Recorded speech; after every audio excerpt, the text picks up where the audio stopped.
사도행전 13장 1절로 3절 말씀을 다 같이 한 목소리로 봉독하겠습니다.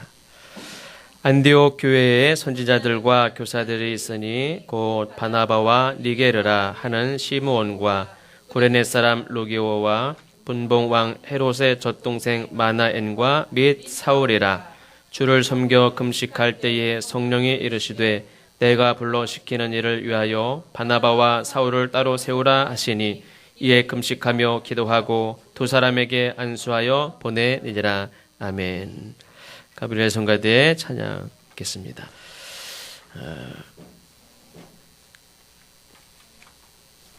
교회 표어를 이렇게 정할 때에 어떤 마음을 이제 갖냐면 그냥 단지 우리 교회에 제일 앞에 들어가는 문구니까 뭐 잘 정해야 되겠다 이것보다도 하나님이 우리 성림교회를 향한 뜻이, 하나님의 바람이, 하나님의 어떤 계획이, 소원이 뭘까? 하나님이 우리 교회가 어떤 교회가 되기를 원하실까 하는 그런 마음을 가지고 저 나름대로 하나님을 기쁘시게 하는 교회, 또 더불어 살아가는 사람들을 이제 복되게 행복하게 하는 교회 되기를 하나님도 원하실 것이다 하는 그런 마음으로 이렇게 정했고, 또 많은 교회들이 우리 교회뿐만 아니라 이 땅에 있는 모든 하나님의 교회가 정말 하나님이 원하시는 그런 모습이 어떤 모습일까 하는 그런 진지한 고민이 분명히 있어야 되고, 또 그것을 꼭 기억해야 되고, 그래서 우리가 이제 그 답을 찾는 것 중에 하나가 뭐냐면 이제 초대교회죠. 이 초대교회 특징 중에 여러 가지가 있겠지만 그 중에 한 가지는 뭐냐면 그들의 신앙은 그 당시에 핍박을 많이 받았음에도 불구하고 당시에 또 많은 사람들로부터 칭송을 받았다는 거예요.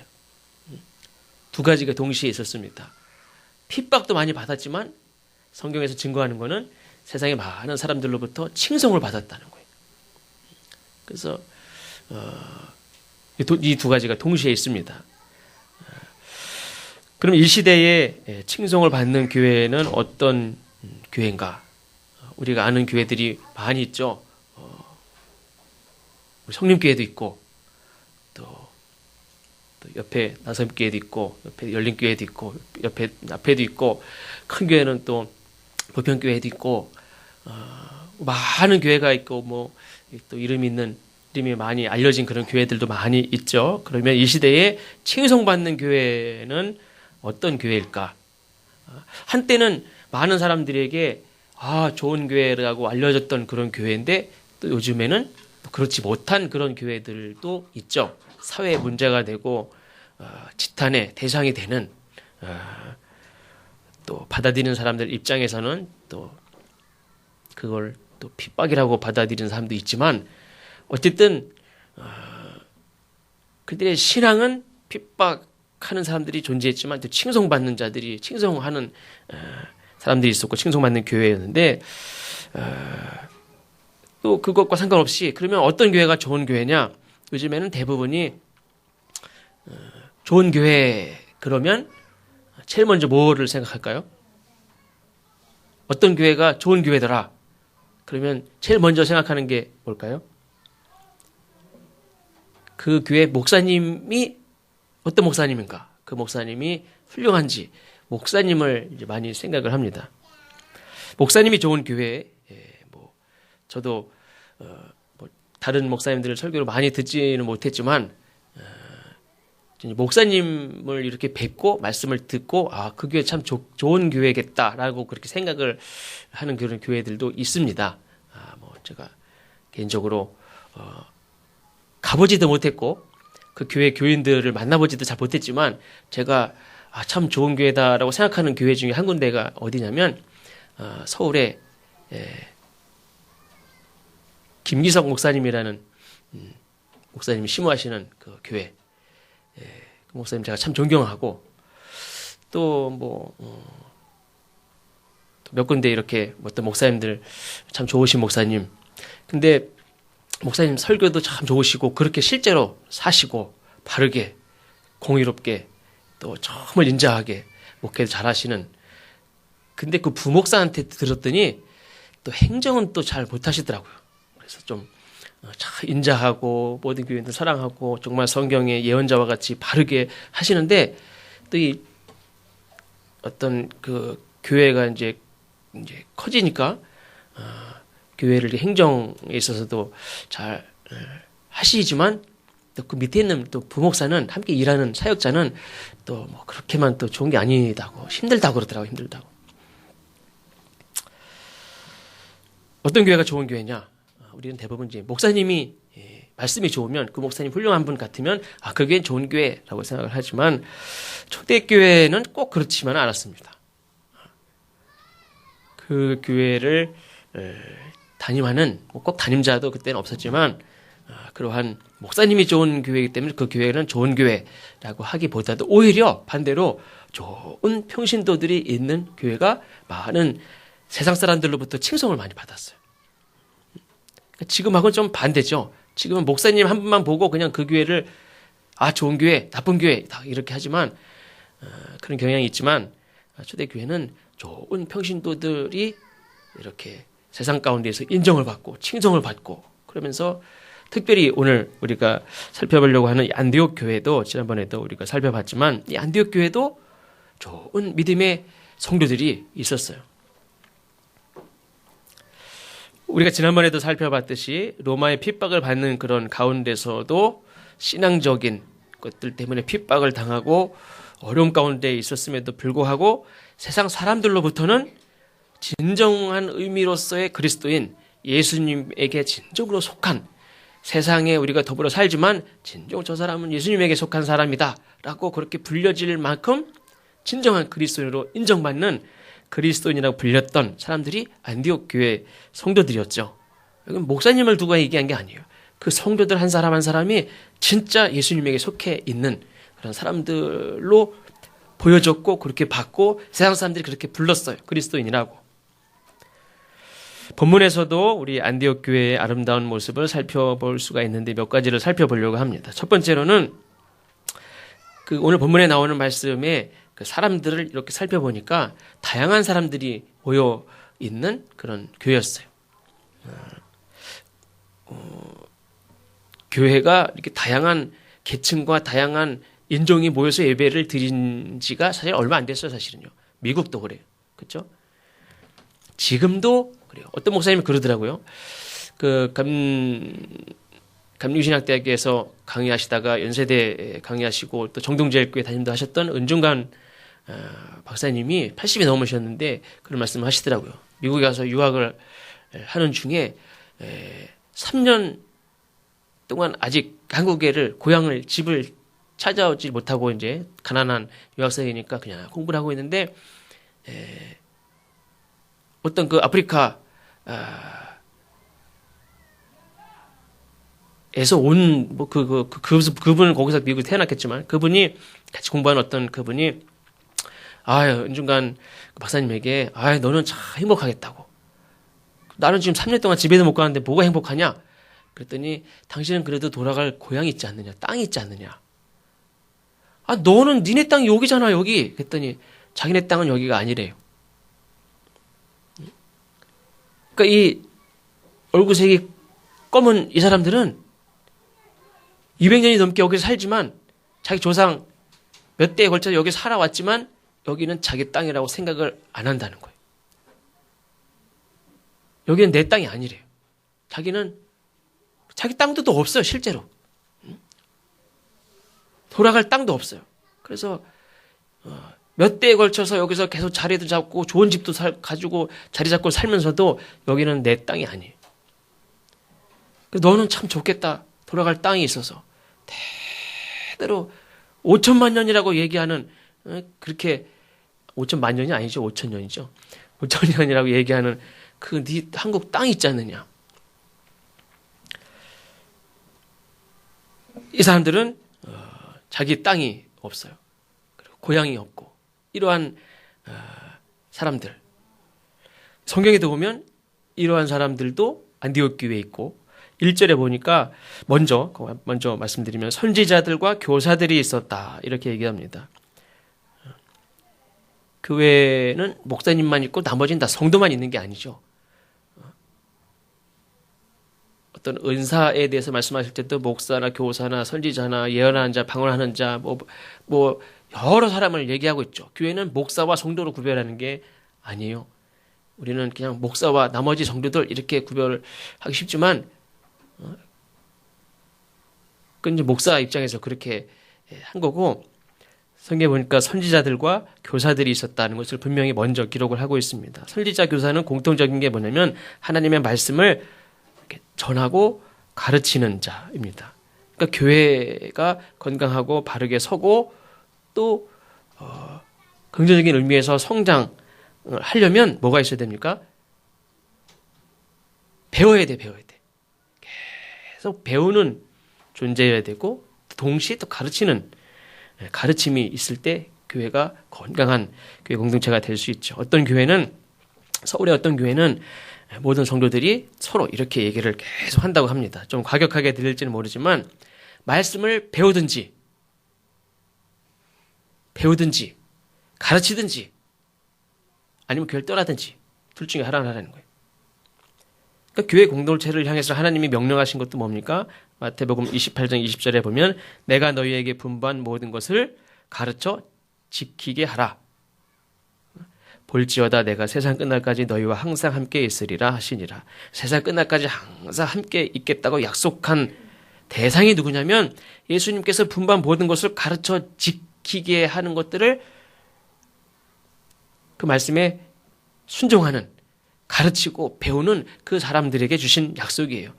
가르치지도 않고 배우지도 않고 하는 자들에게 주신 약속이 아니에요. 가르치는 일도 안 하고 그리고 배우지도 않고 그냥 중간에 머물러 있지 말라는 거예요. 어떻게 보면 신앙이라는 것은 예배도 중요하고 구제도 중요하고 뭐 봉사도 다 중요하지만 어떻게 보면 우리 모두는 하나님의 말씀을 계속 배우면서 하나님의 뜻을 알아가면서 하나님을 향해서 가는 거예요. 그거 외에는 사실은 다 쓸데없다라고 얘기할 건 없지만 그게 제일 중요해요. 그게 제일 근본적인 거고 그래서 예수님을 위해서 밥을 준비하는 것도 중요하지만 제일 중요한 건 하나님의 말씀을 듣고 배우고 깨닫고 그렇게 내 삶을 그렇게 하나님 앞에 계속 집중하면서 알아가고 그렇게 가는 어떻게 보면 순례의 길이라고도 할 수 있어요. 내가 뭘 막 하는 게 중요한 게 아니에요. 정작 하나님을 알아가고 배우고 또 계속 가르치고 또 배우고 하는 일을 못하면서 뭘 많이 한다면 그것은 어떻게 보면 나중에 후회할 일이에요. 그냥 왔다 갔다만 하는 사람이 되지 않아야 된다는 거예요. 세월을 낭비하지 말고 하나님의 말씀을 배우는 자가 되어야 되고 또 가르치는 사람이 되어야 됩니다. 가르치든지 배우든지 배우면서 가르치든지 가르치면서 뭐 배우든지 지난번에도 말씀드린 대로 제일 좋은 배움은 가르치는 거라고 했죠. 가르치면서 배워요. 저도 사실 그래요. 제가 설교 말씀을 옛날부터 원래부터 어디에 좋은 말씀이 있는 걸 가지고 하는 게 아니에요. 저도 일주일 동안 이렇게 계속 준비하면서 저는 배워요. 이 큐티 자료를 만들고 계속 하면서 저는 계속 배워요. 저는 이거를 개인적으로 목회를 안 했다면 제가 일부러 시간 내서 이거를 이렇게 못했을 거예요. 저는 계속 그나마 그래도 이걸 이렇게 준비하면서 배워요. 가르치면서 배우고. 제가 전에 저와 함께 있을 때는 1부, 2부, 3부를 담임 목사님이 안 계실 때 설교를 하면요. 1부 때는 1부를 하고 나오면 아유 이거 잘못했다. 꼭 잘못했다기보다도 이거 괜히 했다. 그리고 앉아가지고 다 지우고 넣고 빼고 2부에 또 해요. 그럼 2부 1년 동안 했지만 그게 참 도움이 많이 되는데 저도 어떤 의미에서는 11시 예배 말고 한 9시에 혼자 1부 예배를 한번 할까 그런 생각도 있었어요. 혹시 또 11시 예배 못 드린 분 또 9시 예배 드리고 또 가실 수도 있고 괜히 11시 예배 빠지고선 오늘 예배 때문에 못 드리고 갔네 하는 마음 갖는 것보다는 9시 예배 드리고 가면 당연히 좋잖아요. 그런 마음도 있는데 2부 예배 하고 나면은 설교하고 나면 3부 때는 또 틀려요 또. 그래서 1부 예배 때 설교했던 내용을 생각하면 죄송한 마음까지 들어있던 때는. 이렇게 설교를 하면서도 저도 계속 배우고 준비하면서도 배워요. 그러니까 속해 인도하신 분들도 그냥 안 한 것보다는 속해를 인도하시고 전하고 나서 내가 훨씬 많이 배우고 또 내게 얻는 게 훨씬 많잖아요. 그게 힘들어도 배우지도 않고 가르치지도 않는 그냥 말씀을 그렇다고 뭐 나 혼자 따로 생각하지도 않고 그런 사람에게 하나님의 말씀이 강권적으로 그냥 나와 의지 상관없이 하나님의 말씀이 막 역사를 합니까? 그런 경우는 사실 별로 없어요. 사울과 같은 그냥 가만 놔두면 저거 어떻게 막 자기 멋대로 계속 하니까 그냥 예수님이 만나시는 그런 경우도 있지만 하나님의 말씀을 자꾸 배우고 또 가르치고 얘기하고 나누고 하는 가운데 하나님의 말씀이 내 안에 역사하실 줄로 믿습니다. 그러한 사람들이 공동체 내에 다 있었다는 거예요. 둘째로는 아까 말씀드린 대로 예루살렘 교회는 3,000명, 5,000명 막 이렇게 막 모여들었어요.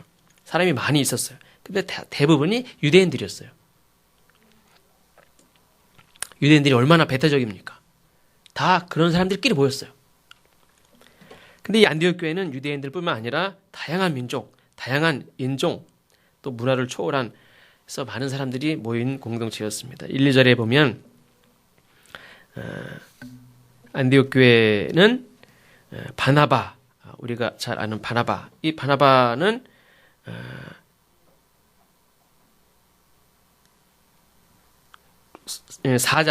사도행전 4장에 보면 구브로, 지금은 이제 키프로스라는 지도에 보면 키프로스라는 그 섬이 있으면서 거기에서 거기 출신인 레위인이었습니다. 그리고 니게르라 하는 시므온이라는 사람인데 이 사람은 니게르라는 말은 그 니그로라는 그 검다라는 그런 어원에서 나오기 때문에 아프리카에서 온 그런 예수 믿는 사람, 개종자라는 것을 알 수 있고 또 세 번째 구레네 사람 루기오라는 사람인데 이 사람은 로마 문화권에서 온 사람이라고 합니다. 또 네 번째 사람은 헤롯의 젖동생 마나엔이라는 사람인데 여기서 헤롯은 이제 세례요한을 죽인 사람입니다. 세례요한을 죽인 왕, 분봉왕이죠. 근데 이 헤롯과 함께 젖을 먹고 큰 동생이라는 거, 젖동생 마나엔. 그러니까 헤롯은 분봉왕으로 자리 잡았지만 이 사람도 나름대로 이렇게 왕궁에서 큰 그 권력을 가진 영향력 있던 그런 사람인데 이 사람이 개종해서 여기 안디옥 교회의 멤버가 된 거예요. 그러니까 세례요한을 죽인 그 사람하고 같이 젖 먹고 큰 그 로마의 권력 있던 그 사람이 지금 안디옥 교회 멤버라는 말이에요. 그러니까 이 안디옥 교회는 다양한 민족, 다양한 계층, 또 다양한 신분의 사람들이 모이고 또 친교를 나누고 예배하고 한 믿음으로 신앙 고백을 하는 그런 사람이었어요. 그러니까 이 안디옥 교회는 배타적인 그런 유대인들의 배타적인 그런 신앙이 지배하는 그런 곳이 아니고 오직 예수님을 믿는 그 믿음 하나로 다 한 형제 자매로 신앙 생활을 하는 그런 사람들이었습니다. 우리나라도 배타적인 게 굉장히 강하죠.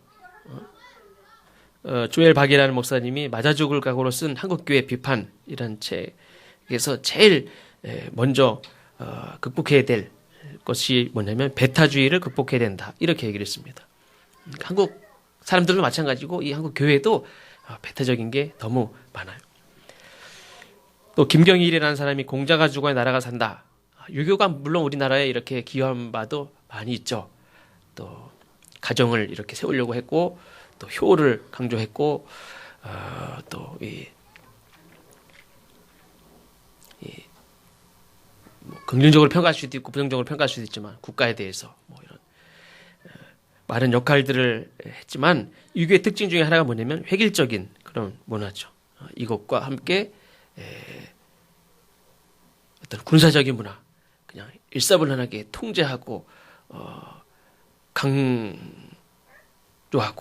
똑같이 펴놓고 똑같이 해야 되게 그걸 강요하는, 옷도 똑같이 입고 머리도 똑같이 다 똑같이 일률적으로 깎게 하고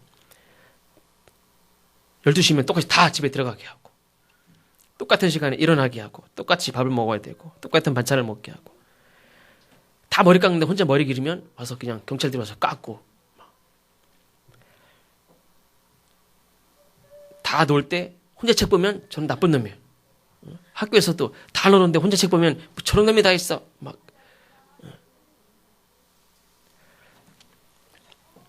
개인적인 입장이 다 있는데 그걸 강제로 포기하기도 하고.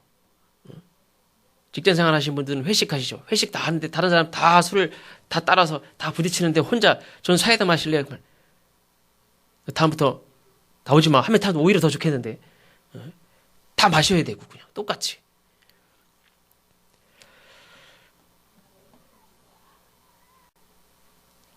우리나라는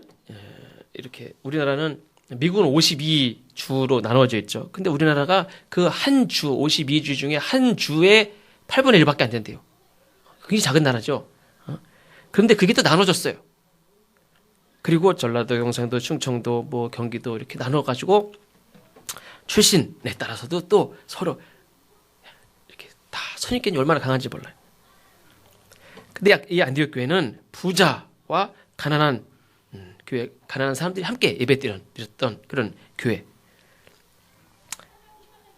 옛날에 그 YMC 야구단인가요? 뭐 그 야구 그 영화가 있었어요. 처음 YMC가 이제 기독교 단체잖아요. 그러니까 이제 막 이렇게 야구할 사람 막 모집을 해가지고 야구를 이렇게 훈련을 하고 막 그러는데 나중에는 시합도 나갔죠. 일본하고도 막 게임을 해요. 근데 일본 타자가 딱 쳤는데 수비가 공을 딱 잡았어요. 근데 일루수한테 다 던져야 되는데 안 던져요. 왜 안 던질까요?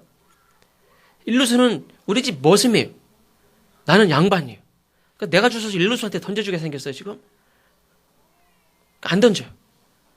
그게 이제 점차 야구를 하면서 이제 깨지고 다 이렇게 똑같은 주 안에서는 다 한 형제고 이런 것들을 이제 알아가고 하는 그런 내용도 있지만 우리나라도 처음에는 같이 예배를 못 드렸어요.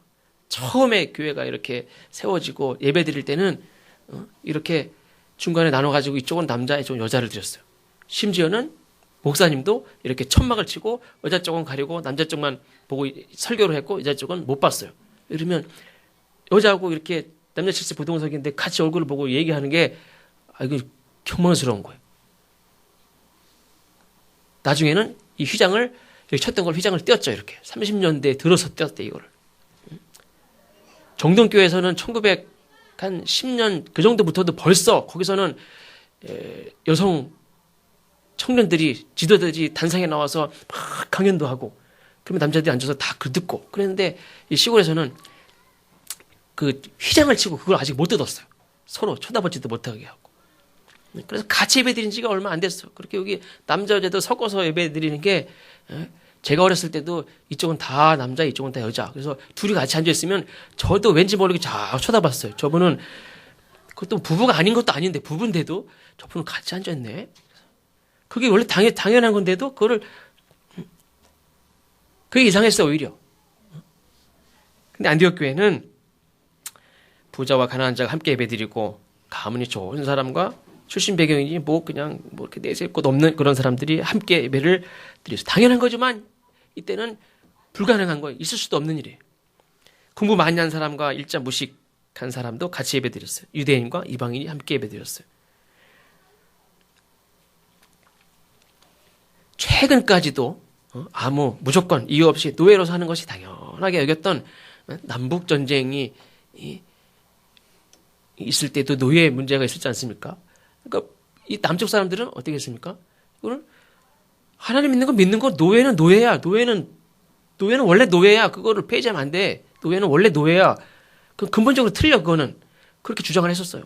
똑같이 예수 믿으면서도 똑같은 감리교회인데도 똑같은 장로교회인데도 그걸 당연하게 여겼던 그 흑인과 로마인들조차도 같이 예배 드렸던 교회가 안디옥 교회예요. 여전히 지배하고 있던 그 지배자와 피지배자가 함께 예배드렸던 교회가 안디옥 교회였어요.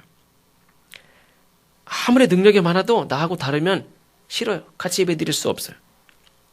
근데 우리가 어떻습니까?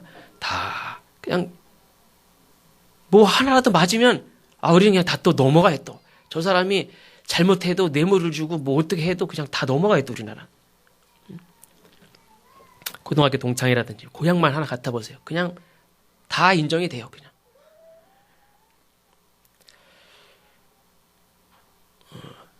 우리 성림교회가 어떤 세상적인 사도 바울이 그걸 다 쓰레기같이 여긴 그것들을 꺼내가지고 그냥 그거 가지고 자꾸 또 어디 고향이 어디고 뭐 학교가 어디 다녔고 얼마나 배웠고 뭐 무슨 이런 거를 인종이 어디고 이런 거를 우리가 그런 거 가지고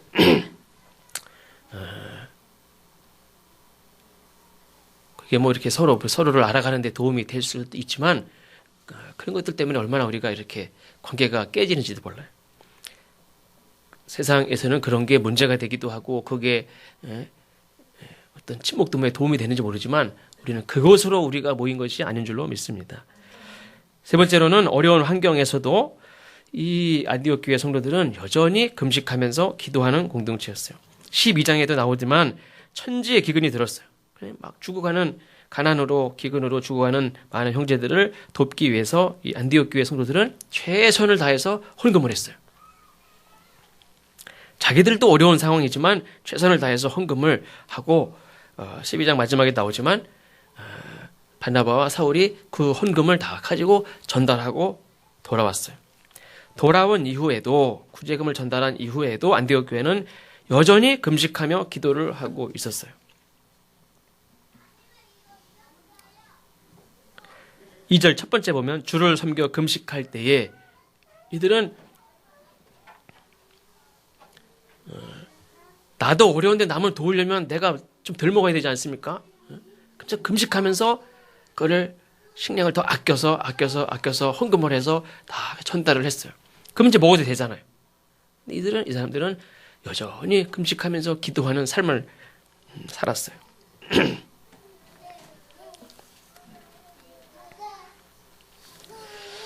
금식했다는 말은 안디옥 교회 지도자들이 금식했다는 것 자체가 중요한 게 아니라 금식했다는 것은 기도하고 있었다는 거예요. 우리가 금식을 왜 하게 됩니까?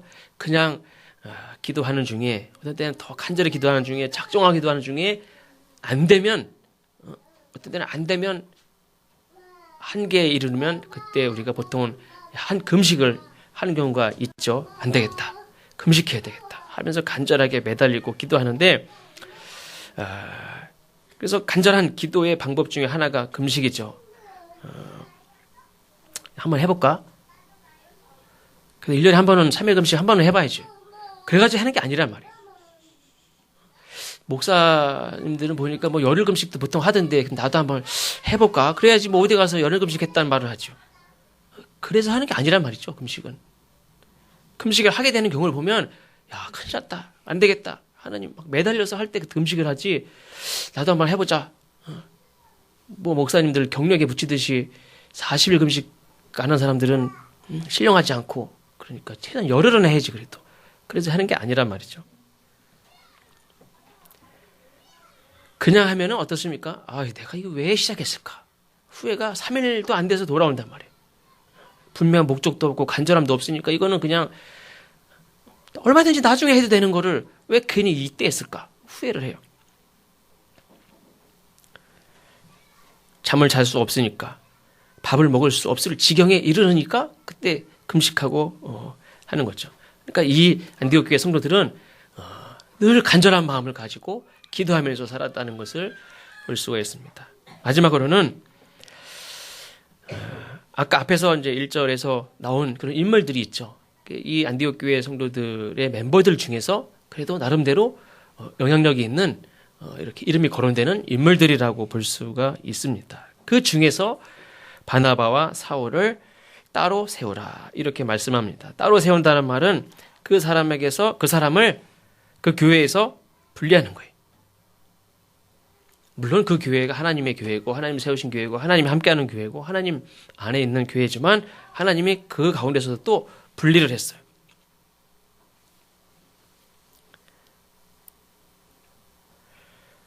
따로 세운다. 결혼도 마찬가지죠. 결혼도 결혼한다고 해서 뭐 따로 어디 가서 무슨 뭐 얼굴 안 보고 삽니까? 그렇지 않죠. 박남희 집사님도 결혼을 시켰지만 그냥 매일 보고 살잖아요. 아들 결혼을 시켰어도 아들 결혼하면서 우시지 않으셨죠? 권사님 안 우셨어요? 좋으면서도 또 우신 분도 있더라고요. 좋으면서도 또 울어요. 며느리한테 뺏겨서 그런지 뺏겼다고 생각해서 그런지 울어요. 또 다른 딸들한테 뺏겼다고 생각하고 어쨌든 결혼도 그런 의미가 있죠. 이렇게 한 여자가 한 남자가 결혼을 하면 이제는 부모, 내 자식 소유가 아니라 남편의 소유가 되고 아내의 소유가 되는 거죠. 나는 누구 겁니까? 이제 부모의 것이 아니라 나는 아내의 거예요. 아내의 거. 그래서 내가 장기 기증을 해도요. 누구한테 물어봐요? 어머니 아버지한테도 물론 여쭤봐야 되지만 결정은 누가 아니면 제 아내가 결정하는 거예요. 안 돼. 그럼 못해요. 이렇게 장기 기증 서약을 해도요. 가족이 오케이를 내가 죽어도 오케이를 해야 그게 된대요. 내가 서약을 해도 가족이 노 하면 안 된대요. 그러니까 저는 누구 거예요? 아내 거예요. 아내 거. 아내도 남편 거고. 그러니까 부모는 내 자식이라고 자식이지만 소유권을 주장하면 안 돼요. 이게 떨어진 거예요. 그래서 그 며느리 거고 그 아들 거예요. 그 결혼이라는 것도 바로 난 당신 거야. 상대방에게 헌신을 다짐하는 거예요. 결혼을 하면서도 만약에 분명히 해도 난 나야. 난 내 방식대로 할 거야. 생각하지 마. 그 조건으로 결혼하는 거야. 만약 이러면 결혼이 안 되는 거예요. 제가 이렇게 얘기를 하면서도 저는 뭐 그렇게 사느냐? 꼭 그렇지는 않습니다. 근데 이게 맞는 말이고 이제 그렇게 살아야 되는데 그렇지 못한 게 좀 여전히 나는 나야 라는 걸 주장하고 그러지만 사실 그게 원래 결혼의 의미고 분리되는 거죠. 우리는 하나님께서 우리를 이렇게 따로 세웠다라는 그런 분명한 믿음과 확신이 있어야 될 줄로 믿습니다. 나는 물론 우리 아버지, 어머니의 거고 내 아내 거고 남편의 거고 자식을 위한 부모지만 하나님께서는 우리를 나는 누구 겁니까? 하나님 거, 하나님 거. 원래 하나님 거지만 또 하나님은 바나바와 사울을 어떻게 했습니까? 하나님이 시키실 일이 있어요. 지금 맡길 일이 있어요. 할 일이 있어요. 그래서 그 중에서도 특별히 따로 이렇게 따로 세웠어요. 그래서 우리는 하나님이 따로 세웠다라는 그런 분명한 의식이 있어야 되고 그 의식을 가지고 나가는 게 헌신이고 그렇습니다. 근데 왜 아침 말씀드린 대로 바나바와 사울을 따로 세운 이유가 하나님께서 불러서 시키는 일을 위해서 그렇게 하신 거예요. 그러니까 구별돼서 세움을 받은 사람은 나를 구별하신 분이 그분이 하나님이신 것을 알아야 되고 또 왜 구별했는지도 알아야 돼요. 그러니까 바나바와 사울을 그 안디옥 교회가 성도들이 얼마나 많은지 모르지만 바나바와 사울이라는 그런 영향력 있는 사람을 따로 세워서 안디옥 교회에서 떼어냈어요. 지금 그 떼어내는 이유는 하나님께서 불러서 시키는 일이 있어서.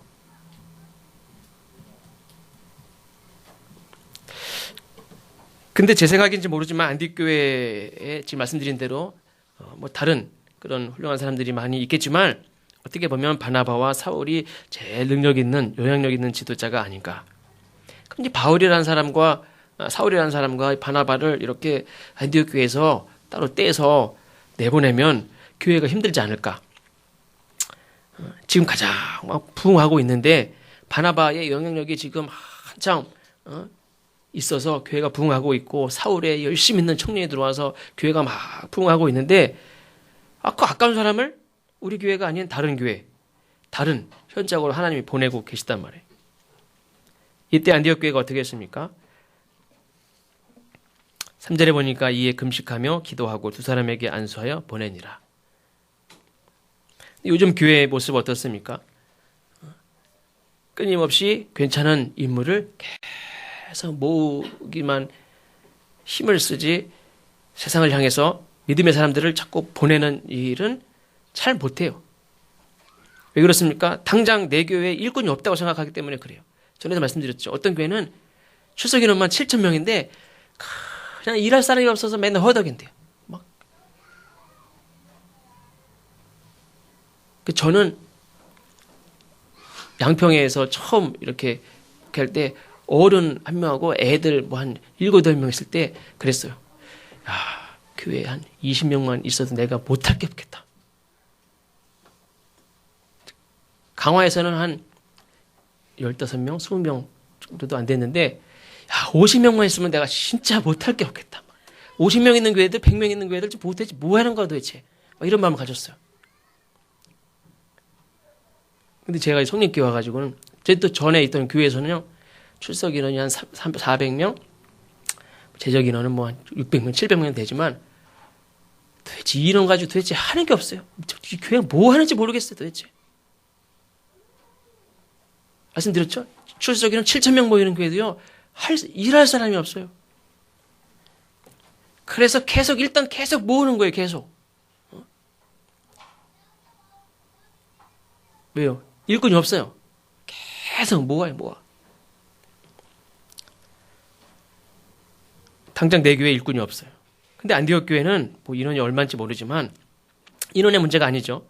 가장 영향력이 있는 바나바와 또 함께 막 열정을 가지고 헌신하는 사울이라는 청년을 세상을 향해서 따로 떼서 내보내라는 성령의 명령에 순종해서 금식하면서 기도하면서 축복하면서 내보냈어요.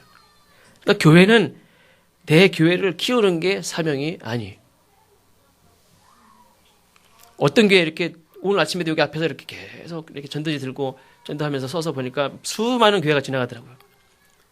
부평교회도 지나가고 계산중앙교회도 지나가고 어떤 교회 지나가는데 거기다 항상 광고에 붙어 있는 게 뭐냐면 좌석수 3,000석 그걸 항상 붙여 있어 거기서. 그게 뭘줄이란 소린가? 10,000명이 모이는 교회를 10,000명이 모이는 꿈을 꾸는 교회 그러더라고요.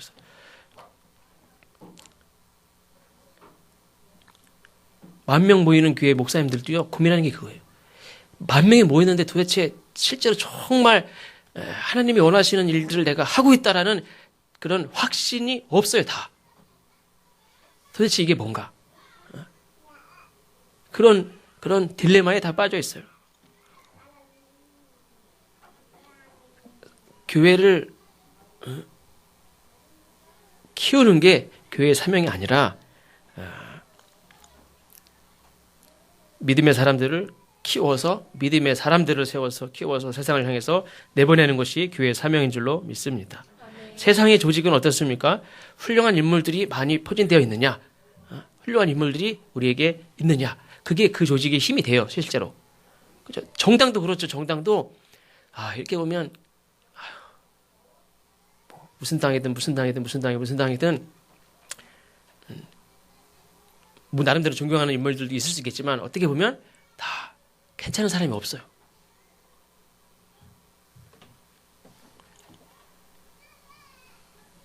그리고 한편으로는 괜찮은 사람들이 다 포진하고 있는 그런 사람들이 있는 실력 있는 사람들이 그 조직에 있으면 그 조직의 힘이 실제로 이렇게 힘을 발휘하죠. 그 힘으로 뭔가를 합니다. 근데 하나님의 교회는 훌륭한 인물들을 계속 확보하는 게 중요한 게 아니에요. 훌륭한 인물들을 키워서 세상에 자꾸 내보내는. 그래서 교회 자체의 조직은 약하게 볼 수도 있어요. 자꾸 내보내니까. 근데 지금 뭘 하고 있습니까? 이 세상을 하나님의 나라로 보낸 사람들을 통해서 하나님의 나라를 세워가고 있는 그 역사를 감당하고 있는 게 교회 공동체다. 그런 의미에서 교회는 건물이나 간판이 아닌 거예요. 근데 신기한 것 중에 하나가 뭐냐면 감리교회는요. 간판이 없으면 사람은 있어도 간판이 없으면 건물이 없으면 교회 개척을 안 내줘요. 교회 건물과 간판이 있어야 돼요. 간판 안 달면 안 내죠. 교회는 예수 믿는 사람들이 모인 공동체죠.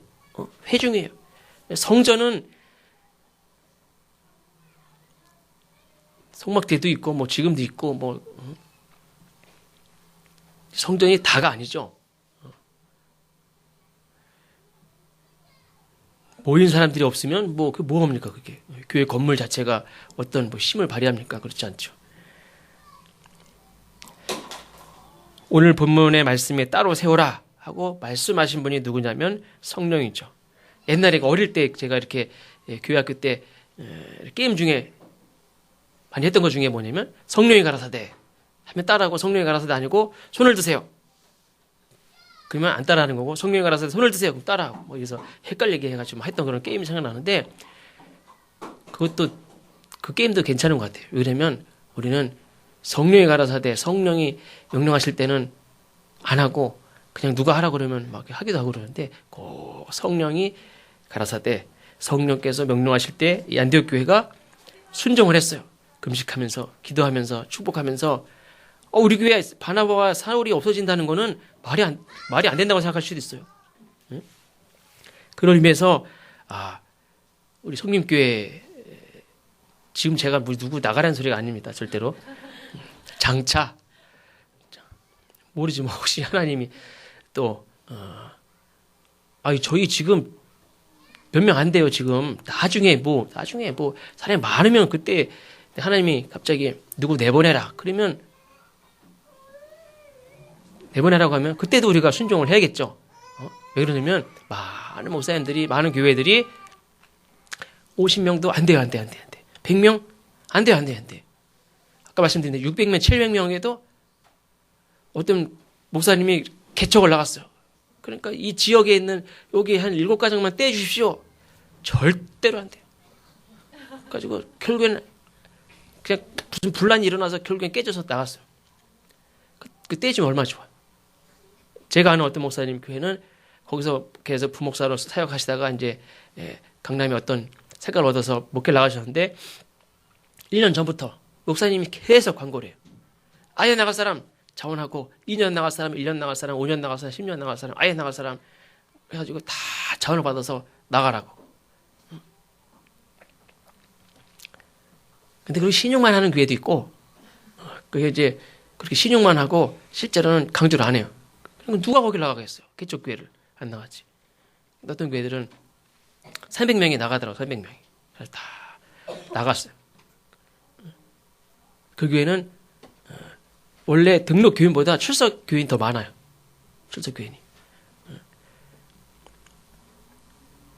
근데 많은 교회가 700명이면 1000명이어도 떼주질 못해요. 벌벌벌 떨어요. 왜 그러면 일꾼이 없으니까.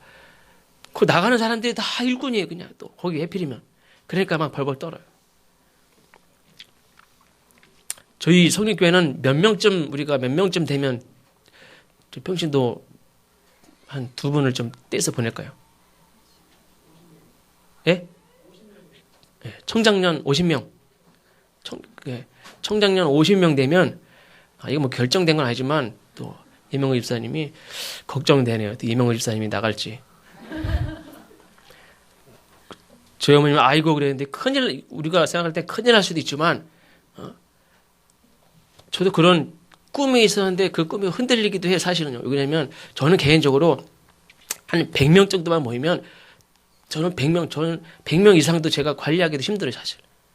솔직히 100명 이상 되면요, 전도사님을 둬야 되고요, 뭐 사역자를 딱 둬야 돼요. 그러니까 그거는 혼자 못 한다는 거예요, 이거는. 그리고 누구를 두면 그다음부터는 지시해서 그다음부터 뭐가 되지, 다 내가 이렇게 돌보질 못해요. 그러니까 최소한 100명 이상 되면, 그다음부터는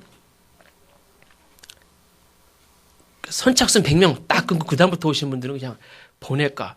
뭐 아니면 이렇게 1년에 몇 분씩 이렇게 떼서 이렇게 지금 저희 교회 같이 작은 교회 이렇게 자꾸 이렇게 보낼까 그런 마음 들면서도 100명은 또 너무 작은가 보다 이런 생각도 들기도 하고 막 그러는데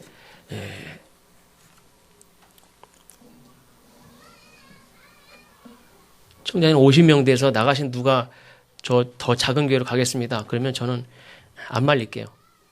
기도하시고 하나님이 어떤 작은 교회가 섬기라고 하십니다. 그럼 우리가 우리 모든 교인들이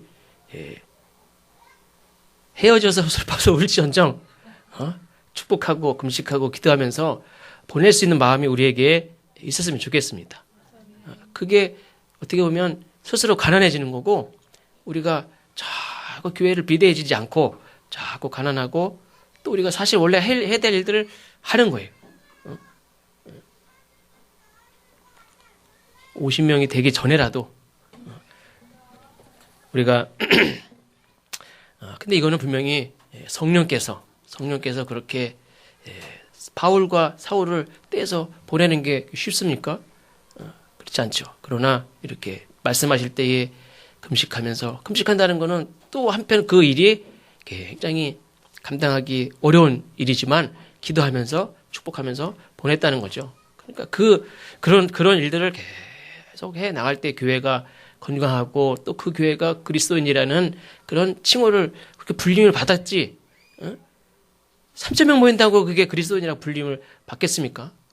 계속 그런 일들을 하고 비대해지지 않으니까 그 성도들이 다른 사람들로부터 그리스도인이다라고 칭송을 받은 것이다. 그렇게 믿습니다. 우리가 교회가 함께 모여서 금식하고 기도하고 가르치고 배우고 예배하고 복음을 증거하고 또한 어떤 때는 하나님 명령하시면 따로 떨어져서라도 우리는 몸에 떨어져서 다른 곳에 있어도 우리가 하나님이 명령하셔서 따로 떼어놓으면 기꺼이 하나님의 말씀에 떨어져서 또 우리가 이 땅에 사는 동안에 하나님의 일들을 감당하는 저와 여러분 되시기를 주의 이름으로 축원합니다. 기도하겠습니다. 하나님, 우리가 함께 주의 이름으로 모여서 말씀을 배우고 가르치고 또 위로하고 예배하고 교제하며 나가지만 또한 오늘 세상을 향해서 또한 나가서 각자의 자리에서 진정한 그리스도인으로 살게 하시고 또한 우리 성림교회도 하나님 든든하게 세워주심과 함께 안디옥 교회와 같이 정말 믿음의 성도들을 또한 세상에 연약한 교회들을 현장으로 보낼 수 있는 하나님의 교회가 될 수 있도록 주님 도와 주옵소서. 예수님의 이름으로 감사하며 기도하옵나이다. 아멘.